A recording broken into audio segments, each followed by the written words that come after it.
Welcome to the podcast. If you'd like to listen to an ad-free version of this episode and all of our episodes, then search True Crime Today Premium Plus on Apple Podcasts and press subscribe. That's our premium channel where all of our ad-free and advanced episodes live, all in one place. True Crime Today Premium Plus. Search it on Apple Podcasts and press subscribe. Even try it for 3 days free. You're about to take a deep dive into one of the biggest true crime cases in the universe. Or, at least, on our part of the planet. From the Hidden Killers podcast and True Crime Today. The sun casts a golden hue over the marshlands of South Carolina's low country, where the Spanish moss drapes from ancient oak trees, swaying gently in the warm breeze. This is a place where tradition runs deep, and family names carry weight. Few names have been as revered or as tarnished as that of the Murdaugh family. For over a century, they stood as pillars of the community, powerful attorneys, respected prosecutors, and benefactors of the region. But beneath the facade of Southern gentility lay secrets that would shatter lives and betray the trust of many who once considered them allies. At the heart of this unraveling saga is Alex Murdaugh, a man who seemed to have it all. A successful attorney at the family-founded law firm, a beautiful family, and a legacy to uphold. Yet, behind closed doors, a series of alleged financial crimes were unfolding. Crimes that would devastate the lives of those who trusted him most.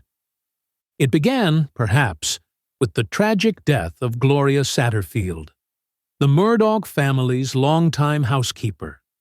In February 2018, Gloria reportedly tripped and fell at the Murdaugh home, suffering injuries that would later prove fatal.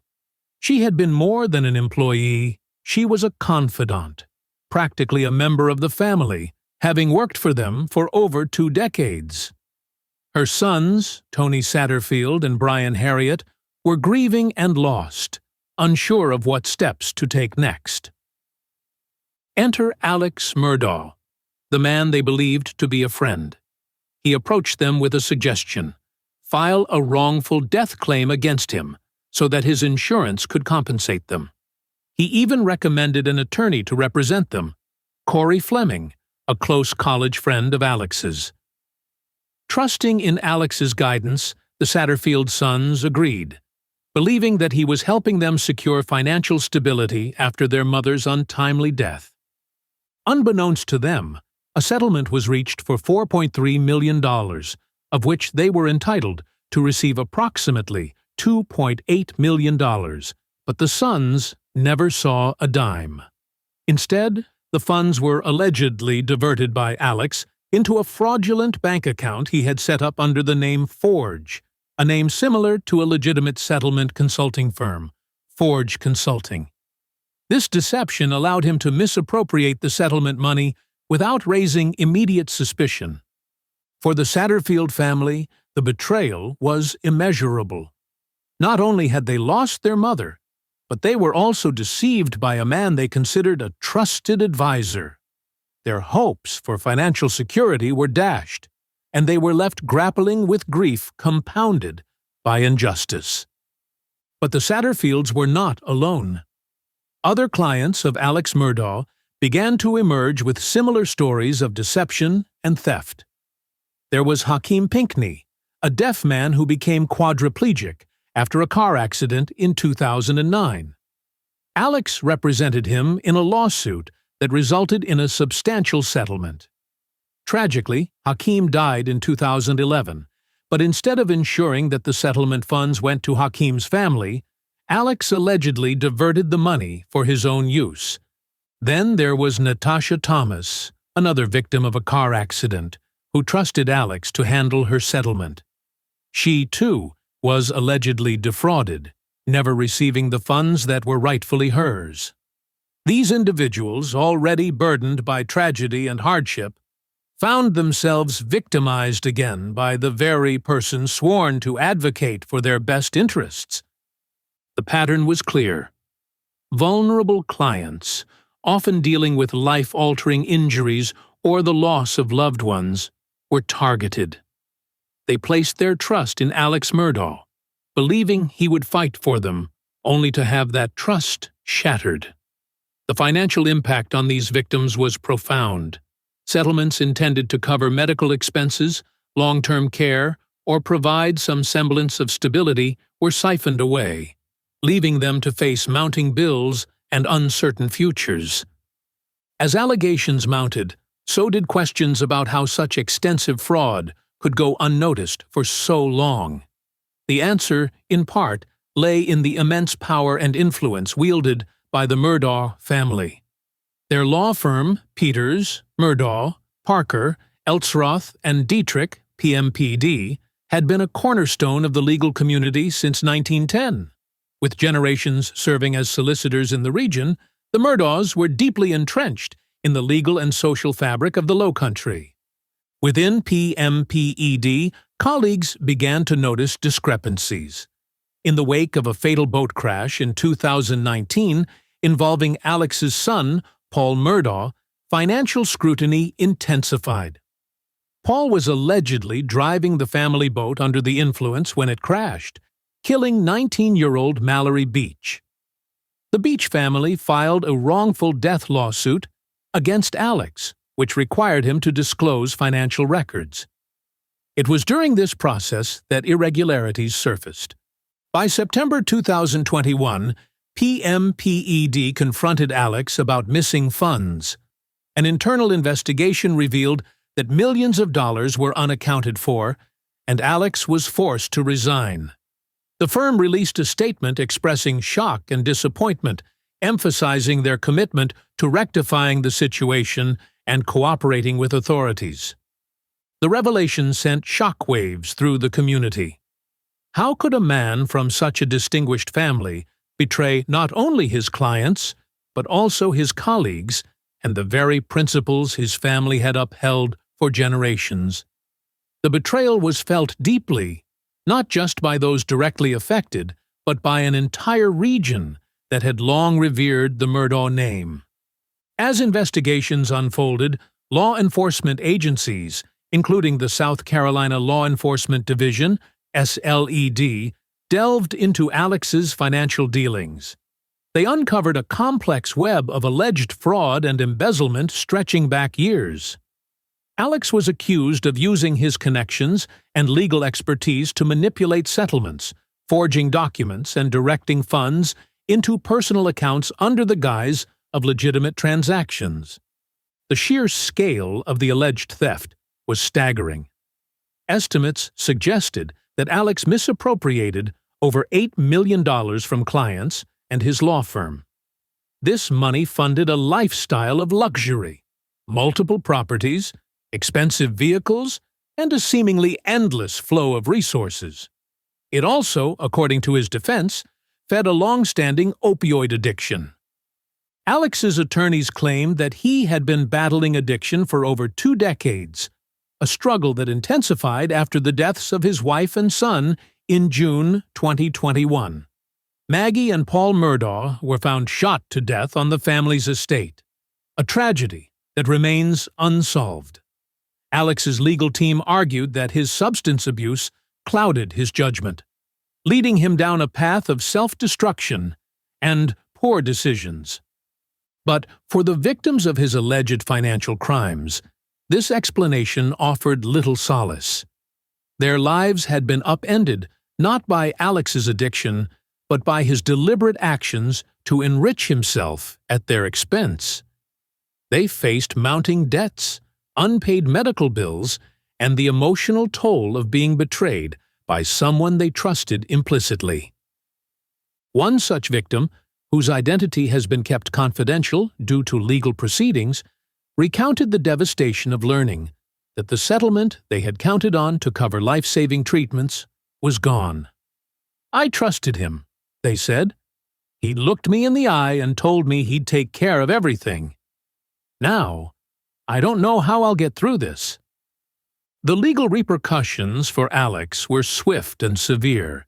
He faced a litany of charges, including breach of trust with fraudulent intent, obtaining property by false pretenses, money laundering, computer crimes, and forgery. Each charge represented another instance where a client's trust was allegedly exploited for personal gain. As the criminal cases proceeded, civil lawsuits also piled up. Victims sought restitution, but the likelihood of recovering the full extent of their losses was uncertain. Assets were frozen, and the complex nature of the alleged fraud meant that untangling the financial web would be a lengthy process.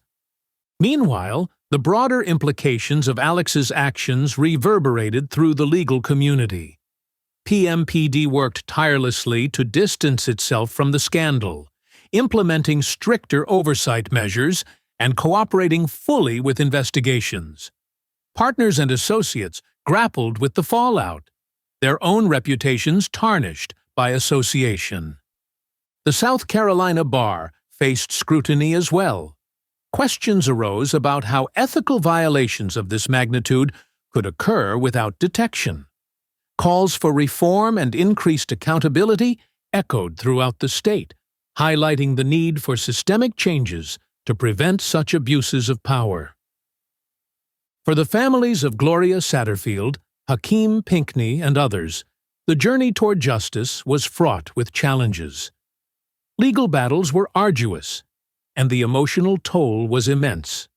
Yet, there were small victories. In some cases, settlements were reached with PMPAD or through insurance claims, offering a glimmer of hope amid the darkness.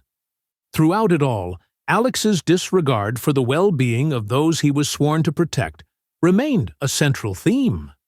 His alleged actions weren't momentary lapses in judgment, but calculated decisions that prioritized personal gain over professional duty and human decency. The impact extended beyond financial loss. It eroded trust in the legal system and inflicted deep psychological wounds on those already suffering. In the midst of these revelations, another twist emerged. In September 2021, Alex claimed to have been the victim of a shooting on a rural roadside.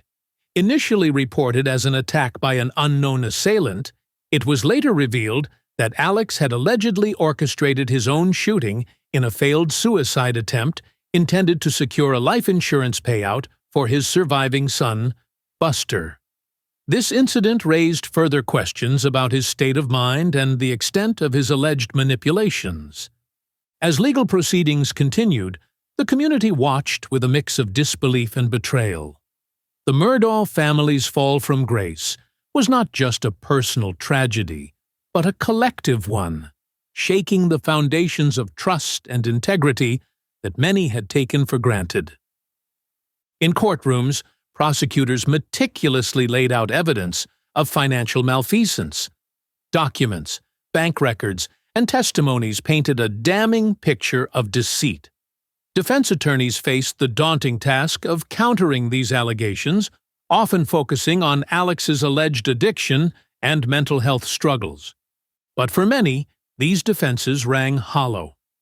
The calculated nature of the alleged crimes suggested a level of intentionality that was difficult to reconcile with claims of impaired judgment.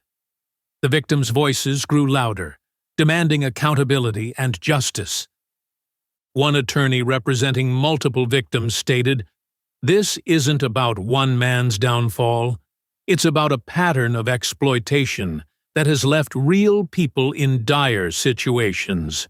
We must hold him accountable not just for the money, but for the lives he's impacted." As the trials loomed, the weight of the evidence against Alex Murdaugh was substantial. Each charge carried the potential for significant prison time, and the cumulative effect could result in him spending the rest of his life behind bars. Yet, for the victims, no sentence could fully restore what was lost: their trust, their financial security, and in some cases, their health. In reflecting on this complex and tragic story, it's clear that the repercussions extend far beyond one individual. The ripple effects touch clients, colleagues, friends, and an entire community. It serves as a stark reminder of the responsibilities that come with positions of power and the devastating consequences when those responsibilities are forsaken. The victims continue to rebuild, seeking closure and justice. Legal reforms are being discussed to prevent such breaches of trust in the future.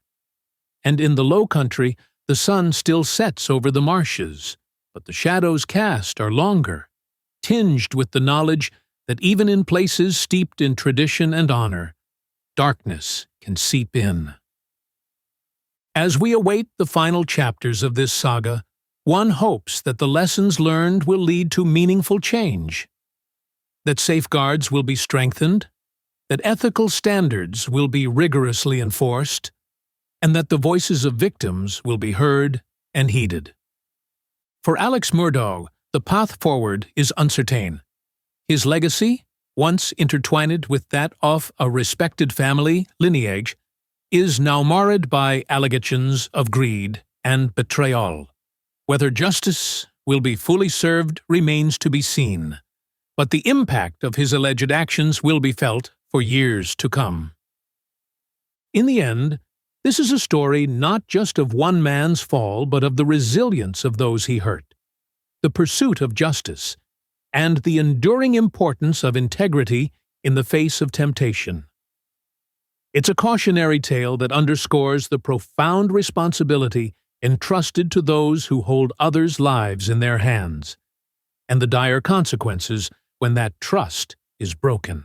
In a world where the darkest secrets lie just beneath the surface, They said it was an accident, but the evidence says otherwise. where hidden killers roam unnoticed in the shadows. I think you would definitely be looking at a blend of toxic, very bad narcissistic personality traits, and they will be vengeful and possibly resort to violence. Join Tony Bruschi as he uncovers the truth behind the most chilling cases. They said it was an accident, but the evidence clearly says otherwise. Each episode, we dig deep into the minds of those who commit the unthinkable. To your point on narcissism, he thinks in his own mind how witty he is. Yeah. But he lost that jury. I was done with him in 2 minutes. From unsolved mysteries to infamous crimes. Geez, you've just talked about how you've taught yourself how to do everything under the sun. I bet you did a YouTube video, how to best kill somebody with a knife. Hidden Killers with Tony Bruschi takes you where few dare to go. How does someone with such a dark secret go unnoticed for so long? With multiple new episodes every single day. We're not just telling stories, we're seeking justice. Listen now on Apple Podcasts or wherever you get your podcasts. Just search for Hidden Killers with Tony Bruschi.